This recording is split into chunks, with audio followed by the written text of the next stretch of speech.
제가 지난주에 이어서 우리가 걸어가야 될 길이란 제목으로 말씀을 전하고 있습니다. 우리가 걸어가야 할 길. 따라합시다. 우리가 걸어가야 할 길. 네. 우리가 예수 믿는 성도들이요, 가야 될 길이 있어요. 아무 데나 막 가면 안 되는 거예요. 그렇죠? 예. 우리 믿는 성도들이 아무 데나 막 주저앉아 있고 이러면 되겠습니까? 예. 하나님이 기뻐하시는 길이 있어요. 그걸 갖다가 우리가 성경에서는 좀 유식한 말로 십자가의 도 이렇게 말합니다. 십자가의 도. 예. 십자가의 도. 멋있게 들리잖아요.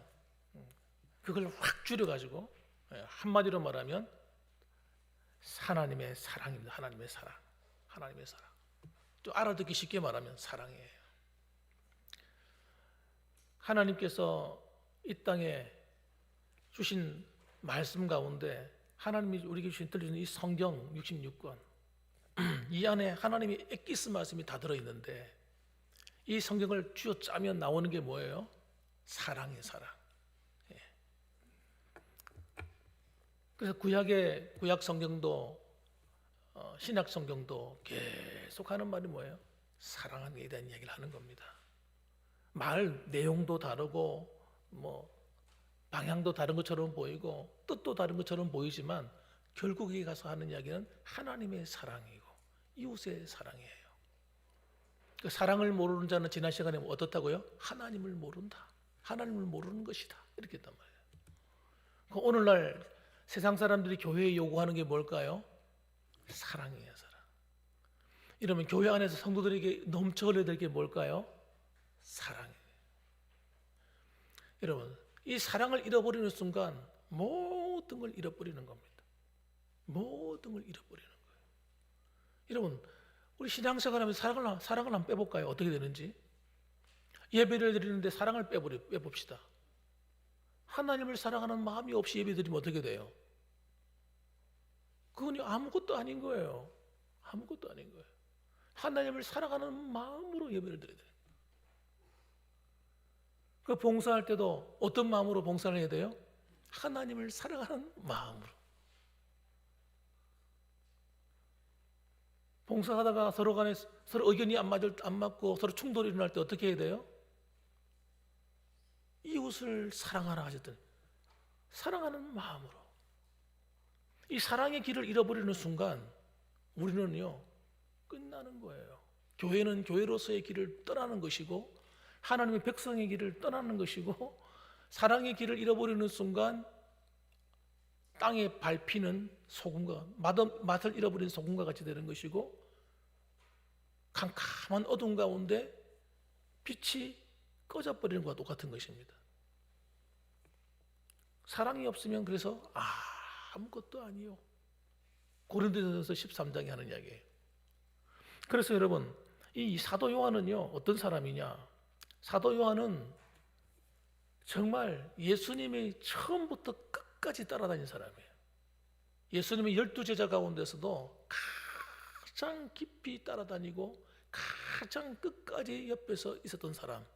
그래서 정확하게 바로 옆에서 들었기 때문에 예수님이 하시는 말씀을 정확하게 들어서 알고 있는 사람이에요.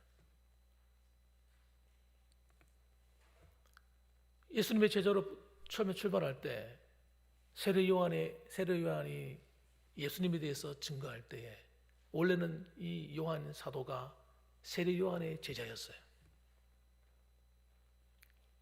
그때 세례 요한이 예수님에 대해서 증거할 때 그 말을 듣고 그 즉시 자리를 옮겨서 안드레와 함께 제일 먼저 예수님을 따랐단 말이에요. 공생애가 시작하기도 전에 따랐어요.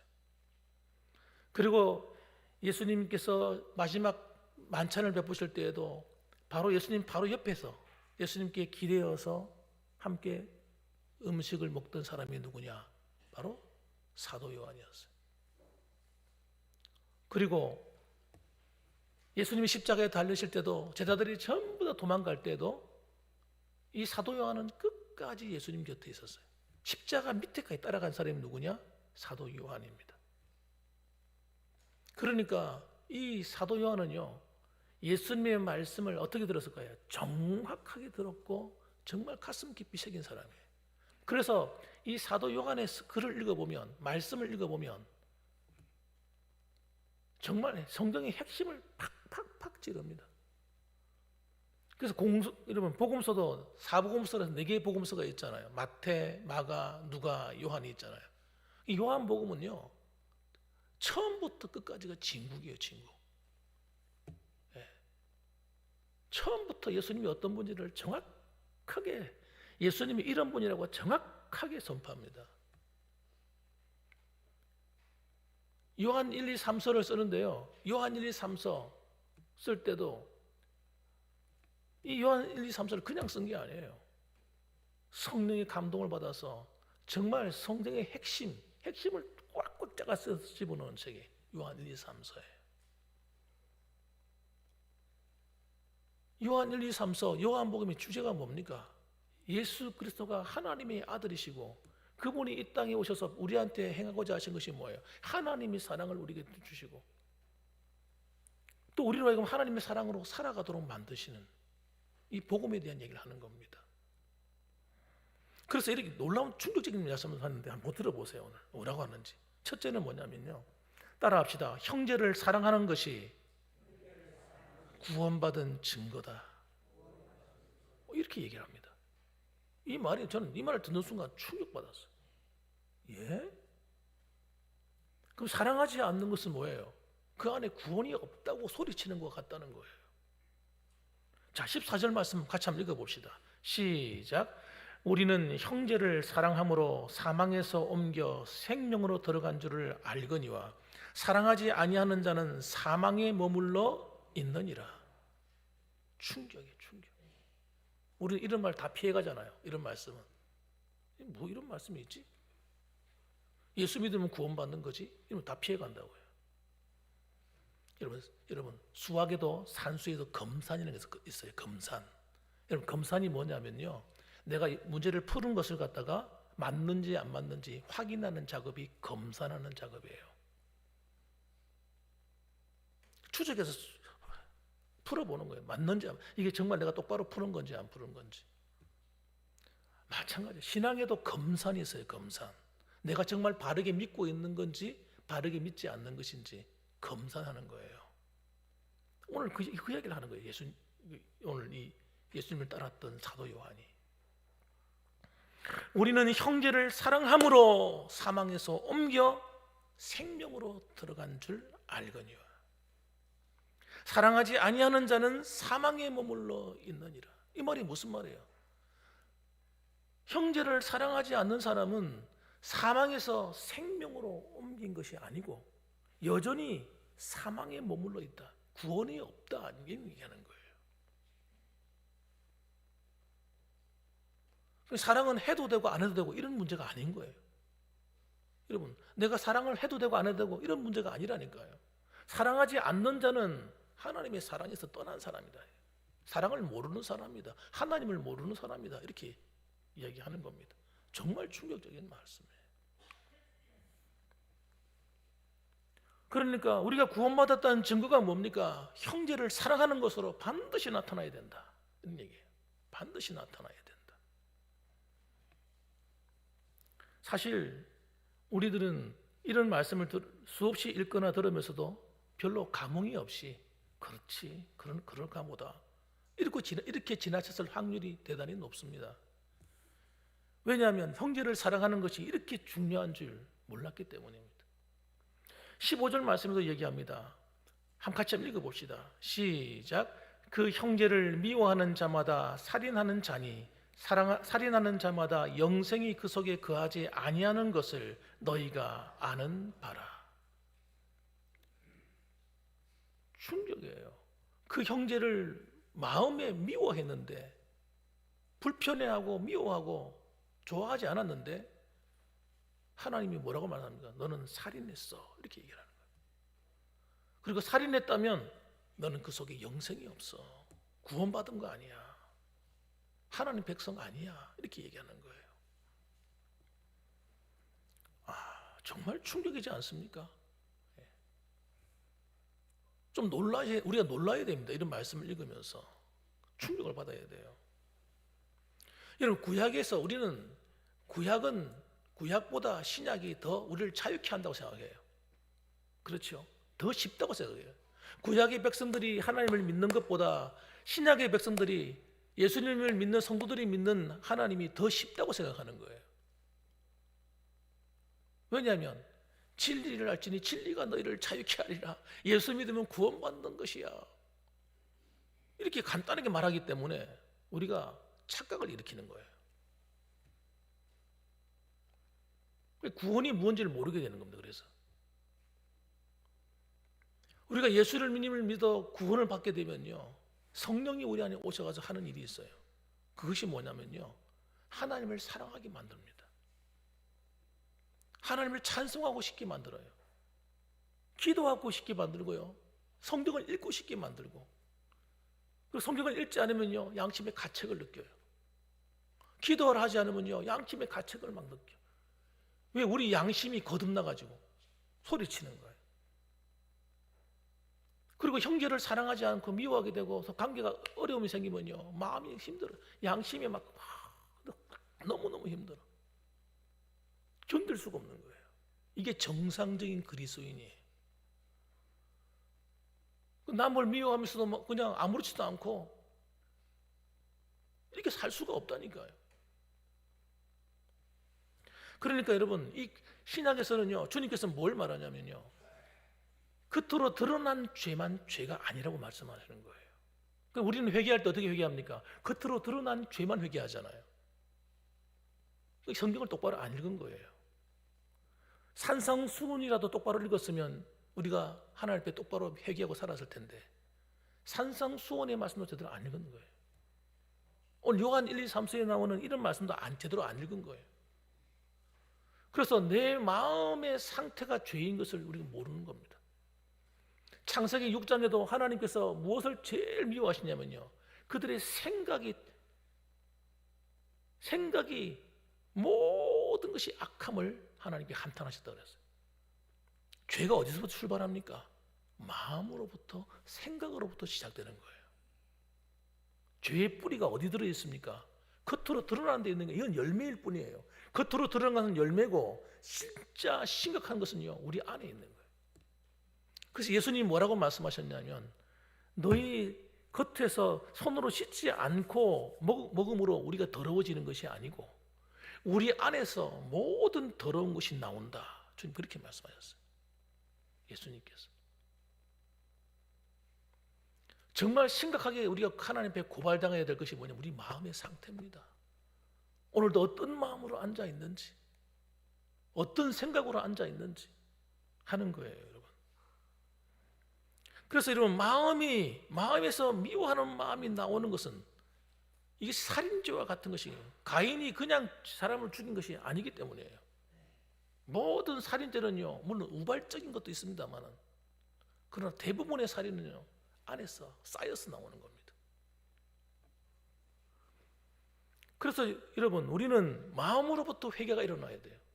내 생각한 나쁜 악에 대해서 회개해야 돼요. 음란한 것은 여러분, 음란을 계속 생각하게 되면 음란한 짓을 하게 되는 겁니다.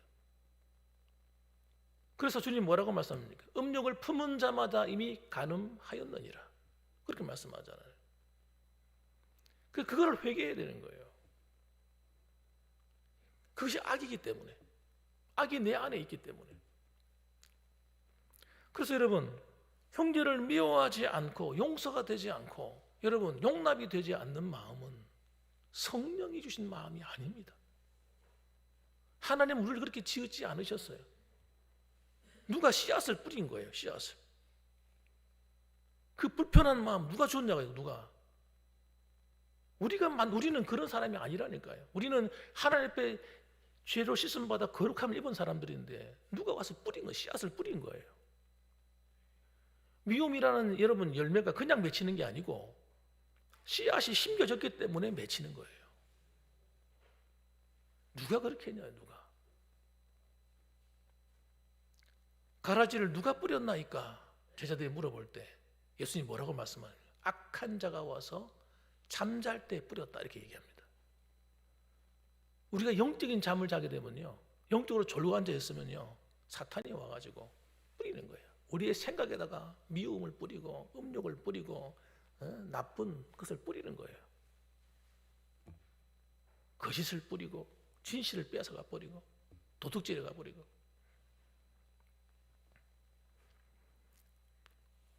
그래서 여러분, 우리는 이런 우리 안에 있는 것을 회개해야 됩니다. 우리 안에 있는 마음의 상태를 회개해야 돼요. 나쁜 생각을 회개해야 돼요. 그래야 여러분 그것들이 떠나갑니다. 예수님의 십자가의 피가 여러분 내 마음에 닿고 생각에 닿아서 그것들이 소멸케 되는 거예요. 회개할 때. 그래서 우리는 여러분 형제를 사랑할 때 어떻게 해야 됩니까? 이왕 사랑할 바는 뜨겁게 사랑해야 됩니다. 교회를 사랑할 때, 하나님을 사랑할 때 어떻게 사랑해야 됩니까? 뜨겁게 이왕이면 사랑해야지. 희미하게 사랑하면 안 됩니다, 여러분. 이왕 사랑할 바에. 그 사랑하는 정도가 어떠느냐? 16절에 보십시오.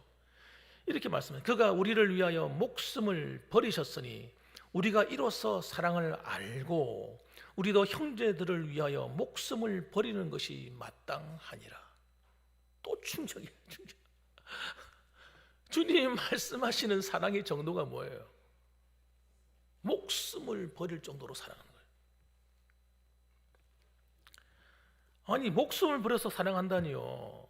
이게 가능이나 하는 이야기입니까? 여러분, 우리 예수 믿는 모든 성도들은요, 예수님이 십자가의 피로 말미암아 한 믿음의 형제가 된 겁니다. 하나님을 아버지라고 부르고 또 한 성도가 된 거예요. 그 한 가족이 된 것이고 한 진짜 형제 자매가 된 것입니다. 가상으로 형제 자매가 된 것이 아니라 진짜 형제 자매가 된 거예요. 그러니까 여러분, 형제를 내가 배려하고 내가 사랑해야 되는 거죠. 누가 사랑해 줍니까? 사랑해야 됩니다. 사랑이라는 그냥 됩니까? 희생이 없이는 절대 사랑이 안 됩니다. 사랑이라는 자체가 희생이 없는 사랑 들어보셨습니까? 받는 사랑. 이것도 받고 저것도 받고 받는 사랑. 그 진짜 사랑을 모르게 돼요. 그러면 늘 받는 데 익숙해 있는 사람은요, 안 해주면 섭섭하죠.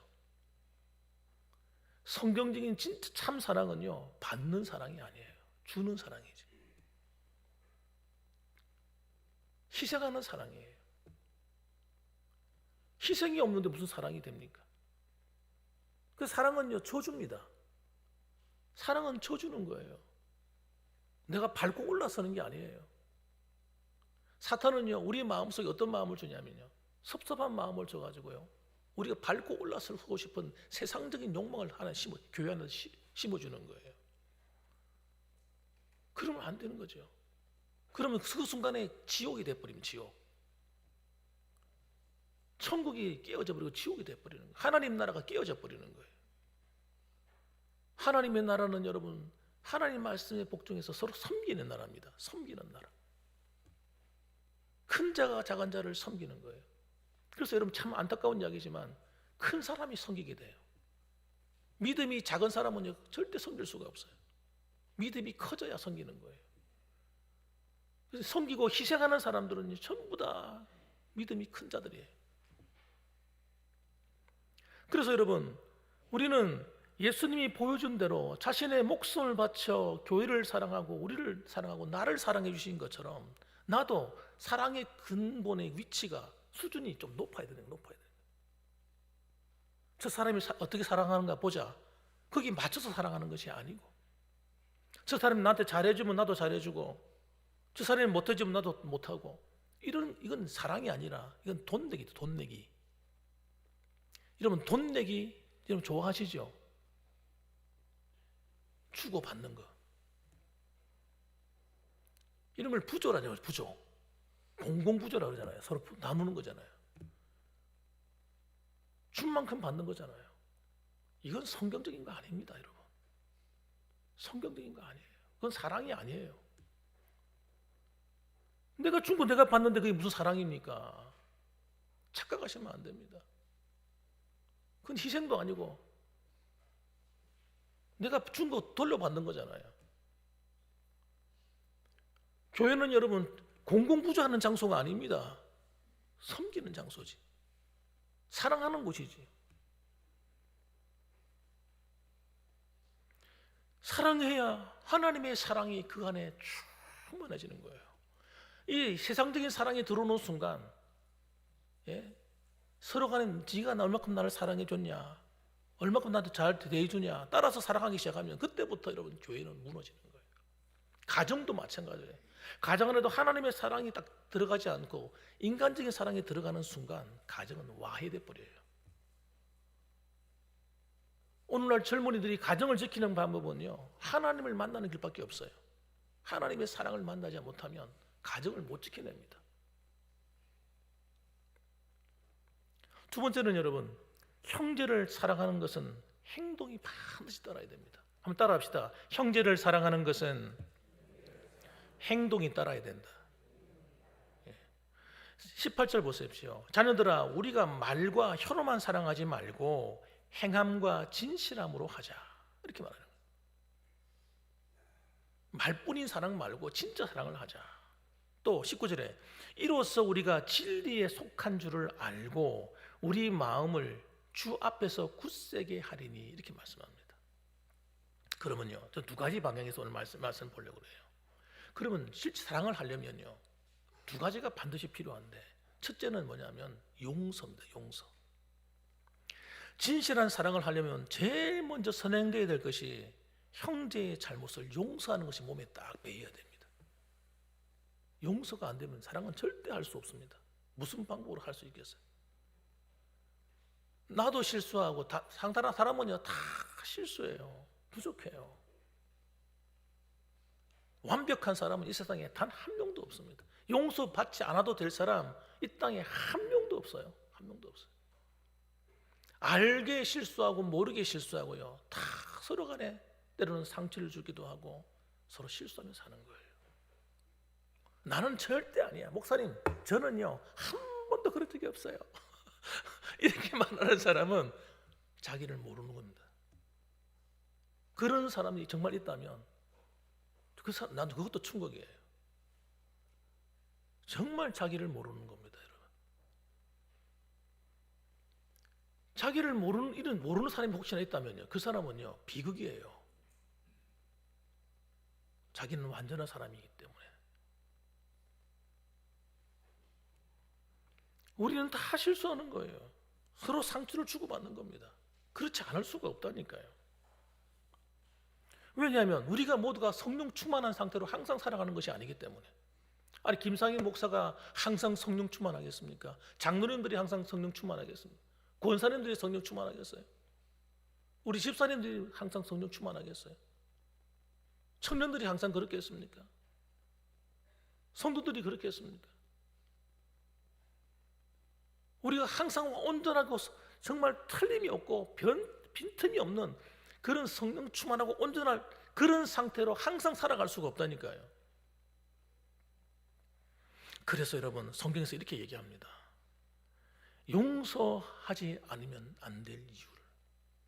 용서는 반드시 해야 될 것. 이걸 주님께서 얼마나 성경을 통해 강조하시는지 몰라요. 그 용서를 하되 몇 번 용서하라고 그래요? 70번씩 7번이라도 490번 77이 49. 한 사람한테 490번 할 수가 잘못할 수 있겠습니까? 없습니다. 어떻게 한 사람한테 490번에 잘못할 수 있겠어요? 그래서 베드로가 이렇게 물었습니다. 예수님, 제가 한 7번 정도 용서하면 되겠습니까? 그럼 잘하는 거죠? 칭찬받을 줄 알았어. 아니다. 70번씩 7번이라도. 이 말은 계속 용서해 주라는 거예요. 계속. 왜? 용서하지 않게 되면요, 문제가 심각해지는데, 우리 안에 아까 말씀드린 미움이라는 것이 우리 안에 올라오기 때문이에요. 미움은 악입니다. 악. 굉장히 무서운 악이에요. 최초의 살인이 거기서 나왔기 때문에. 최초의 살인이 형제 간의 싸움이에요. 여러분, 용서하지 않게 되면요, 내 안에서 사탄이 이 미움을 통해서 서로를 죽이고 영적인 죽음으로 이끌어갑니다. 굉장히 무서워요. 이거는 굉장히 무서운 거예요. 우리 안에 있는 신앙의 기쁨 다 빼앗아 버립니다. 그래서 주님이 이렇게 말씀합니다. 마태복음 6장 12절에 주기도문 가운데 이렇게 말씀합니다. 우리가 우리에게 죄 지은 자를 사하여 준 것 같이 우리 죄를 사하여 주시옵고 이렇게 얘기합니다. 그러니까 우리가 다른 사람의 죄를 용서해 주지 않으면 하나님도 내 죄 용서해 주지 않겠다는 거예요. 내가 아무리 합당한 다른 사람이 나한테 잘못한 게 있다 할지라도, 나는 잘못한 게 하나도 없다 할지라도 용서해 줘야 되는 겁니다. 정말 기가 막힌 말씀이죠. 여러분, 다시 말씀드리지만 미워하는 자에게는 응답도 없는 거예요. 그러니까 기도 응답이 없어요.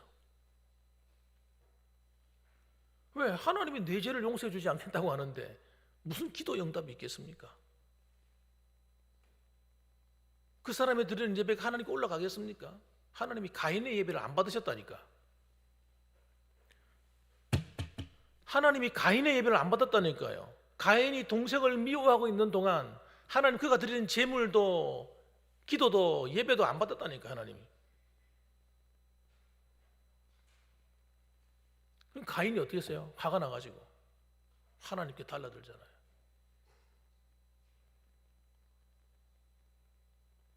하나님 하시는 말씀이, 야 가인아, 네가 네 마음을 다스리지 않으면 죄가 네 앞에 엎드리느니라. 죄가 찾아온다는 거예요. 죄가 딱 지키고 있다는 거예요. 여러분, 우리의 마음의 상태를 하나님 앞에 내어놓고 용서하지 않으면 하나님과의 모든 관계는 허사입니다. 그걸 주님이 말씀하시는 거예요. 그래서 여러분, 마태복음 6장 14절 주기도문을 끝내놓으시고 난 다음에 이렇게 말씀합니다. 너희가 사람의 잘못을 용서하면 너희 하늘 아버지께서도 너희 잘못을 용서하시려니와 너희가 사람의 잘못을 용서하지 아니하면 너희 아버지께서도 너희 잘못을 용서하지 아니하시리라. 이렇게 말씀하는 거예요. 사랑은 여러분, 내가 선택해야 될 부분이 아니고 용서도 선택해야 될 부분이 아니에요. 반드시 해야 되는 겁니다. 그래야 내가 사는 겁니다.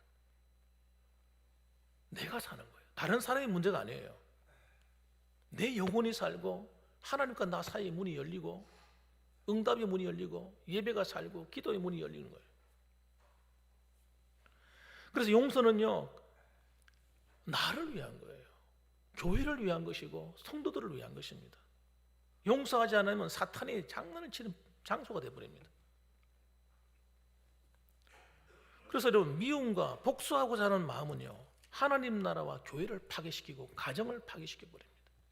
용서가 되지 않으면.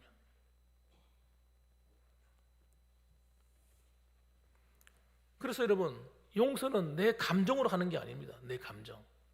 내 감정이 사랑하는 마음이 생기면 용서하고 용서가 생길 때 용서 아닙니다. 여러분, 그건 내 감정과 상관없는 거예요. 옳고 그름을 따라 용서하고 아닙니다. 여러분, 옳고 그름을 따라 용서할 수가 없어요. 용서가 안 돼요. 그러면 우리는 여러분, 내 감정이나 옳고 그름을 따라서 저 사람이 나한테 이렇게 잘못했으니까 두고 보자, 이 마음을 품고 살면요, 영적으로 죽는다니까요. 그래서 우리는 여러분, 우리의 입술을 가지고 하나님 말씀을 의지해서 용서가 선포되어야 됩니다. 용서. 한번 따라 합시다. 주님의 이름으로 말씀에 순종해서 용서합니다. 여러분, 이 말이요, 얼마나 강력한 위력이 있는 말인지 모릅니다. 이렇게 할 때 성령이 내 안에서 강하게 역사하시는 거예요. 그래서 내 안에 있던 이 악의 씨앗을 여러분 내어 쫓아버립니다. 분노하는 감정을 내어 쫓아버리고요, 미움의 감정을 내어 쫓아버리고요, 내 안에서 다 쫓아나와요. 쫓겨나가 버려요. 하나님 말씀이기 때문에. 그것이 용서하라는 말씀에 하나님께 순종해서 용서하잖아요. 그러니 하나님이 얼마나 기뻐하시겠어요. 하나님이. 그런데 희한한 것은 뭐냐면 진짜 내 마음을 둘러싸고 있던 미움의 감정이 확 꺾여버립니다. 순종해서 고백할 때. 미움의 뿌리가 말라 죽어버려요. 그렇게 계속 고백하게 되면. 하나님, 내 힘으로는 안 되지만 하나님 말씀에 순종해서 하겠습니다라고 내가 순종하는 말을 내뱉을 때 미움의 뿌리가요 안에서 뿌리채 말라 부러져 버리는 거예요. 뽑혀 나와 버린다니. 진짜 놀라운 능력입니다. 성령께서 함께해서 그런 일이 벌어지는 거예요. 절대 우리 육신의 힘으로는 절대 용서가 안 됩니다. 또 생각나, 또 생각나. 자꾸 생각나는 거예요. 하나님께 순종할 때 여러분 마음의 평강이 막 찾아오기 시작합니다. 기도의 문이 막 열려버립니다. 기쁨이 회복됩니다.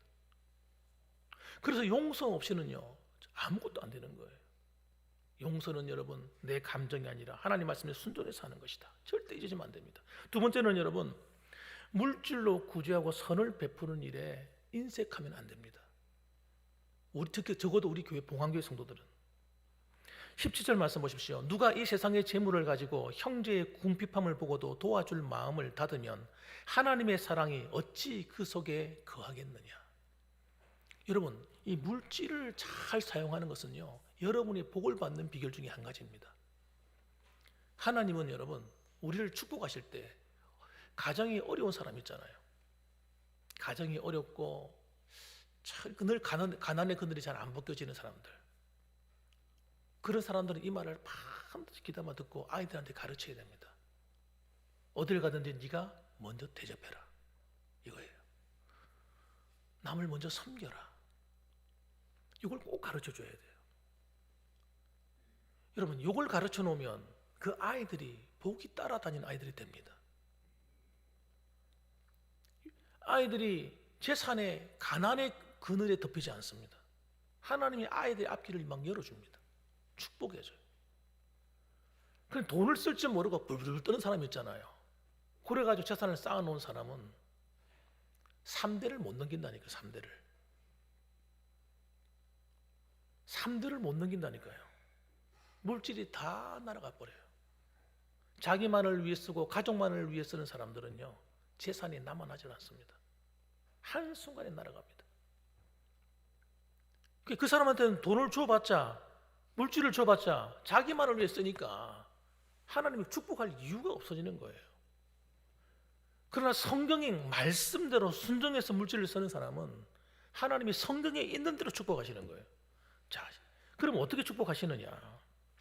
잠언서 11장 25절 말씀 보면 이렇게 말씀합니다. 구제를 좋아하는 자, 한번 읽어봅시다. 같이 한번 읽어볼까요? 시작. 구제를 좋아하는 자는 풍족하여질 것이요 남을 윤택하게 하는 자는 자기도 윤택하여지리라. 할렐루야. 이 말씀을 여러분 가슴에 새기시기 바랍니다. 잠언서라는 것은 어떤 책이냐면요 청년들, 특히 젊은 아이들의 미래를 복되게 하는 책입니다. 이 아이들이 어떻게 하면 하나님의 복을 받고 살아가도록 만들 것이냐 하는 거예요. 그 중에서 놀라운 게 뭐냐면 구제를 좋아하게 만드는 것이라는 거예요. 남을 돕는 것. 헌금을 내는 것도 이 헌금이 어디 가는 겁니까? 헌금이 목사의 배를 채우는 게 아닙니다, 여러분. 세상 사람들은 잘 모르니까 헌금을 하면 목사가 다 가져간다 이런 식으로 말하는 사람, 교회를 몰라서 하는 이야기잖아요. 헌금이 들으면 목사가 돈을 안 만집니다. 헌금 개수하는 위원들이 있고 재정부가 있어서 그 재정부 허락이 떨어지지 않으면 함부로 쓸 수가 없어요. 그 잘못 쓰다가는요 목사는 파면당하는 거예요. 큰일 나는 거예요. 여러분 그게 아니에요. 교회의 재정은요 교회를 위해서, 복음을 위해서, 어려운 사람을 돕고 선교하는 일을 위해서 쓰는 거예요. 그런 일에 물질을 쓰는데 하나님이 그냥 두시겠냐고요. 이런 교회의 여러 가지 이런 교회 이런 구성 이런 성당 강단이나 뭐 교회 이런 것들 물건 같은 이런 것도 여러분이 헌금을 해서 헌신하잖아요. 하나님이 얼마나 기뻐하시겠어요. 어떤 분은 이렇게 꽃을 화부를 이렇게 해서 이것도 누가 하셨냐 그러면 홍수영 장로님 그 동생분들이 하셨는데 어느 날 방송으로 우리 유튜브로 우리 예배드리는 걸 보고 있었다는 설교하는 걸 보고 있었는데 보다 보니까 이 난이 다 시들어 가지고 그렇더라는 겁니다. 그래가지고 그분이 마음에 감동을 받아가지고 그 지난번에 오시면서 가족 모임에 오시면서 이거 내가 해야 되겠다 그런 마음이 들어가지고 이 화분 란을 사가지고 오신 거예요. 그래서 제가 그래서 이 앞에 딱 이 밑에 좀 더 이쁜 것도 있지만 뒤에 다 밀어놓고 앞에 딱 세워놓은 거예요. 왜? 하나님께 동원한 거기 때문에. 하나님이 그런 마음을 어떻게 기뻐하지 않을 수 있어요? 우리가 생각 들어도 마음이 기쁘고 감사한데요. 그 구제를 좋아해서. 그래서 여러분 자녀들이 앞으로 여러 대를 이어 축복받게 만들려면요, 아이들에게 어딜 가든지 남을 대접하도록 가르치십시오. 섬기도록 가르치고 어려운 사람을 돕도록 가르치십시오. 나도 어렵지만 좀 쪼개어서 살고 밥 한 끼라도 대접하고 이런 마음 갖고 살아야 돼요. 그러면요 하나님이 축복합니다. 보세요. 사도행전 10장 4절 말씀 보면 고넬료가 있습니다. 이 고넬료가 주목하여 보고 두려워 이르되 주여 무슨 일입니까? 천사가 찾아온 거예요. 기도하고 있는데 기도하고 있는데 천사가 찾아와서 하는 말이 야 고넬료야 네 기도와 구제가 하나님 앞에 상달되어 기억하신 바 되었다 이렇게 얘기합니다. 천사가 찾아와가지고요 하나님이 보내시겠지요. 고넬료야 네가 기도하는 것과 네가 구제하고 남을 돕는 것, 이 고넬료가 어려운 사람을 많이 돕고 했거든요. 내가 다 기억하고 있다. 그래가지고요 이방인들 가운데 제일 먼저 이 고넬료의 가정이 예수 믿고 구원받습니다. 하나님 축복하시는 거예요. 여러분 인색하는 가정은 절대 축복이 없습니다. 여러분 많이 하나님께 드리시고 많이 쓰십시오. 이건 이제 여러분을 뭐 물질로 그런 뜻이 아니에요. 여러분의 자녀들과 가정이 복되게 하기 위해서입니다. 많이 흩어 구제하십시오. 세 번째 마지막으로 서로 사랑하는 것이 하나님을 사랑하는 것입니다. 23절 말씀 같이 한번 읽어봅시다. 마지막으로 같이 읽어볼까요? 시작. 그의 계명은 이것이니 곧 그 아들 예수 그리스도의 이름을 믿고 그가 우리에게 주신 계명대로 서로 사랑할 것이니라. 아멘. 그의 계명은 이것이니, 이 계명이 뭐겠습니까? 구약에는 십계명이 십계명.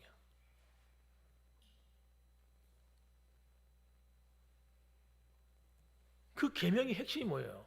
1계명부터 4계명까지가 하나님을 사랑하는 것, 5계명부터 10계명까지가 이웃을 사랑하는 것.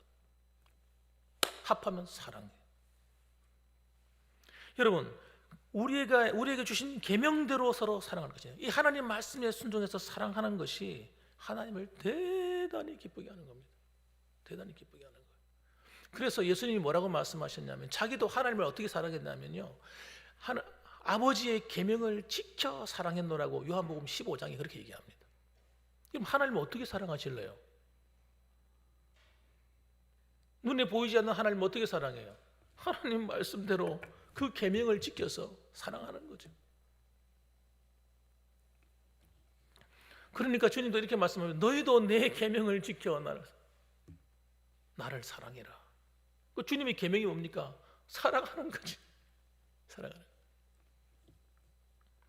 그래 어떤 일이 벌어지느냐? 사랑하는 자들아 21절에 보면 만일 우리 마음이 우리를 책망할 것이 없으면 하나님 앞에서 담대함을 얻는다 이 말이에요. 책망할 것이 없다 하면 관계가 바르다는 걸 얘기하는 거예요. 하나님과 관계가 바르고 성도의 관계가 바르고 사랑하니까 하나님 앞에 담대해진다는 거예요. 그래서 여러분 오늘도 여러분 우리가 가야 될 길이 어느 길입니까? 성경이 말씀하신 그 길로 가는 거예요. 다른 길이 아니라. 예수 믿는데 우리가 어떻게 믿어야 됩니까? 막연하게 교회 열심히 다니고 예배 열심히 드리고 기도 열심히 하고 성경 열심히 읽고 이런 말이 아닌 거예요. 중요한 거는 성경의 그 안에 있는 내용, 하나님이 뭘 원하시냐를 알고 사는 겁니다. 오늘 여러분 주님이 말씀하신 대로 그 계명을 쫓아 하나님이 말씀하신 이 사랑을 쫓아 여러분 그 길로 우리 달려갑시다. 그래서 하나님이 여러분을 향해 펼쳐놓으신 그 은혜의 길, 그 약속의 은혜가 축복이 여러분의 가정과 삶 속에 흘러넘치고 여러분이 가는 곳마다 아름다운 웃음이 꽃피고 사랑이 꽃피고 하나님의 영광이 함께하는 아름다운 축복의 문이 활짝 열리기를 주님의 이름으로 축원합니다. 아멘. 기도하겠습니다.